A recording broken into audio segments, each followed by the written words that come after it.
To Mark, he's an Everton fan. All right, Mark. Lucky Mark. Good lads. I'd like to ask Kieran, what about the hundreds of millions of pounds that Manchester City have spent in legal fees? Why isn't that, in the profit and sustainability? Because surely it's to do with running the club, isn't it? Well, they have incurred very substantial fees. That they've not broken those fees down in the accounts. Until that has been settled, we don't know whether that's allowable or not for PSR. But I was looking at the Premier League's accounts last week. Their legal costs have gone up from 6 million to 46 million. Oh my God! What, in 1 year? Yep. Premier League. Premier League, yeah. God. We're all in the wrong business, guys. We're all in the wrong business. 40 million in 1 year. It's gone up. Yep. And that's because everyone's going after the Premier League.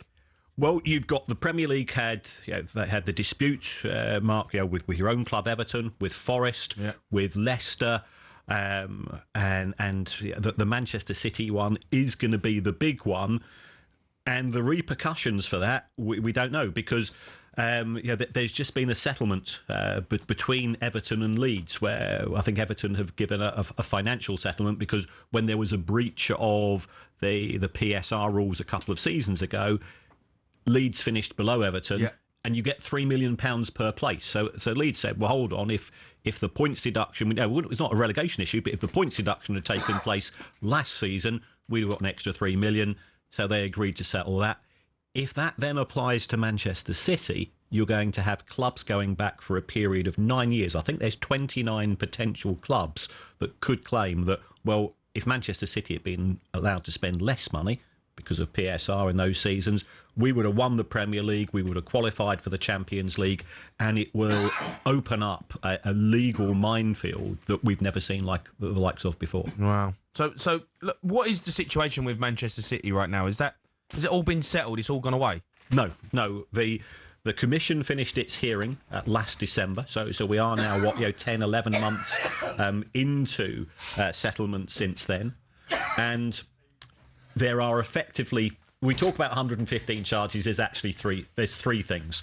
First of all, there's an accusation by the Premier League that Manchester City received money from the owner and pretended it was sponsorship money. Money from the owner doesn't count for PSR, sponsorship money does. So it was allowing them to artificially inflate the money coming into the club. The second accusation, and I think this is not dissimilar to what we've seen in terms of the accusations at Chelsea, is that City were paying people off book. So the money was going to either players or players' agents, and it wasn't going through Manchester City's books. That kept Manchester City's costs artificially low, which allowed them to comply with PSR. And the third accusation is that Manchester City haven't cooperated with the Premier League. City turn around and say, well, why should we cooperate with you? Because we believe that all of your charges against us are on the back of somebody hacking our IT system. So under those circumstances, why should we assist you? So that's where we are. I think the mistake that the Premier League made, and I was talking to a sports lawyer last week, they said to me, if the Premier League had actually said, we're going to just go and pick the best 12 charges because we think these are the real big hitters, then it could have been sorted out some time ago. Because if you've got 115 charges, you've got 115 defences, which means that there's an awful lot of documentation to put together. And that's why it's dragging on and on and on. Right. And the legal costs are going up and up and up. So, sorry, Jay. So we were told about this time last year that we thought there'd be an answer this new year just gone. And by the end of last season, there'll be some sort of resolution. We're now into this season. Is there any indication as to when we might have some sort of answers going forward about where this is going to lead and if the charges are going to stick? Is there a date? Because everyone in football, including City fans, want to know, what does this look like? But there is no indication. There are 3 people on the commission who are forming the verdict. There is a complete lockdown. Even those who you thought might be in the know, I'm in a few WhatsApp groups and like many other people, it's radio silence. What will happen is that 24 hours before there's a public announcement, Manchester City will be informed, the Premier League will be informed, I suspect the independent financial regulator will be informed of the verdict. That will allow them to work out what their press releases are going to be, whether they think that, they need to formulate their response to it. Yeah. And then when it comes out, it's going to be a big explosion. Wow. I mean, so it could happen any day. It could happen tomorrow. It could happen 6 weeks' time, 6 months' time. That's right. I mean, lots of people say, we've got the international break. It would be a great story during the international break, but the judges, they live in their little world, not in the football world. Okay. Let's go to Gary. He's a Blackburn fan. All right, Gary? All right, well, it doesn't involve Blackburn, but Kieran, how come Newcastle couldn't spend 400 million in one transfer window? Say this summer they spent 400 million. They'd have a far better chance of winning the Champions League, a far better chance of winning the Premier League.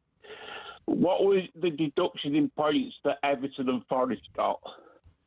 Well, Everton... 5 points. Yeah, Everton got a 6... The same, didn't they?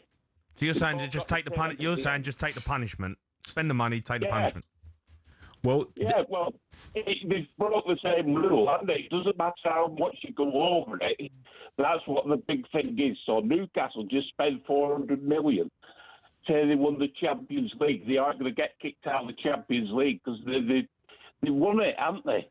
If they win the Premier League, they've made big money anyway. So why don't they just go and spend the money?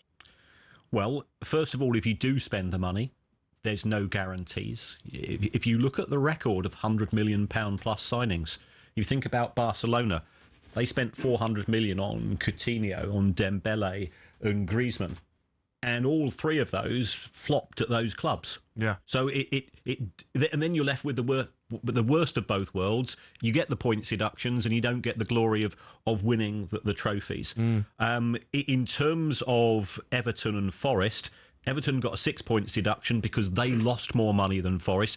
There is, in fact, it does work out. It's for every couple of extra million, you get one more point. If you work that out, if they spent 400 million, it would be a big points deduction the following season, and you might say, well, it's worth it if you win the Champions League. But B, it would, you're professional footballers. If you've got guys coming in on 2 or 3 times the wages, and you're saying, well, hold on, I've been a good player for this club, that would cause potential disharmony in the dressing room, and it doesn't necessarily mean that the team would improve. You just get a series of better individuals. Right. Okay. Gary, thanks for your call. I mean, it's been an amazing chat, Kieran. You've got a book coming out as well, right? You just tell us what that's about. I've got a book. Plug it?